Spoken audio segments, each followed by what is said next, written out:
every BSA AML program consists of these basic fundamental pieces. Now, some programs are very, very complicated, and some maybe less so, because your program is going to be different depending on your size and complexity of your organization.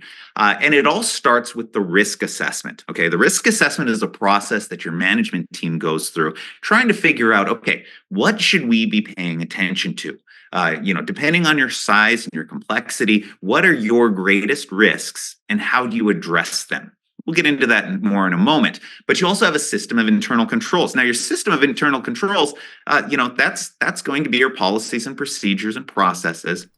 You're going to have independent testing. You're going to have a BSA officer. We have training that everybody has to have. We've already touched on that today. And then you have your CIP and CDD program. Now, let's break down some of these. Like I said, the risk assessment is that first step. Every financial institution, even though there isn't a law that says thou shall have a risk assessment, there's nothing out there that says that. I can tell you every financial institution, or at least all of the big ones, they have risk assessments, because that's how you figure out where your problems are and how do you best direct them from a company perspective.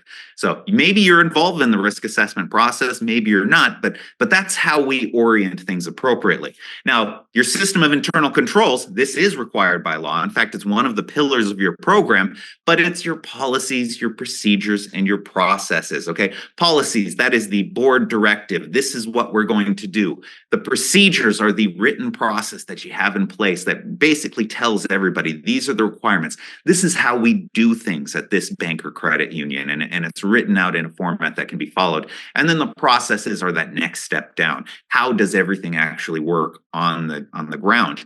And you have a BSA AML system of internal controls. So maybe you've read your policy, maybe you've read your procedures, but those are all requirements, and we all have to have those in place.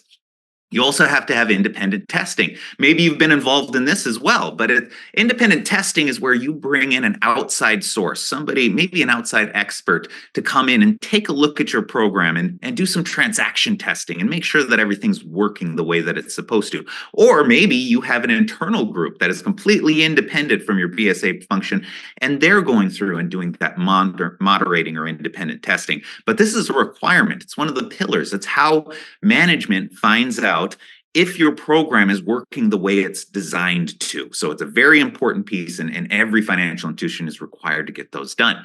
You also have a BSA officer, who I refer to them as the BSA superhero. The BSA officer has to know a lot of things, and they have to be able to manage a very complicated program. And here's the thing, it's a requirement for every financial institution. The board of directors has to empower somebody to manage this system of internal controls and to manage the program in general. And not only do they have to understand the Bank Secrecy Act and all of the detail and all of the minutia that comes around with it, they have to be able to effectively communicate with their team. They have to be able to effectively communicate with the board of directors to let them know how everything's working. But here's the third area. This is where a lot of BSA officers tend to struggle, is you have to think like a criminal, okay? Because all of this program, we're going to talk about, all of the different things that you're required to do. But keep in mind, in the back of your head, this is all about detecting unusual activity, detecting illicit activity, detecting potential terrorist financing threats. And the BSA officer is the one who's empowered or charged with conducting those investigations. Okay, so the BSA officer is in a very critical role. They have to be able to manage the program, make sure everything is going right and following all the laws, but they also have to be able to think like a criminal so that they can investigate the suspicious activity. They can monitor for unusual things, and they can appropriately file what we're going to refer to later as the suspicious activity reports. Okay, very vital member of your team. If you know your BSA officer, go and shake his or her hand, because they're an important part of this team.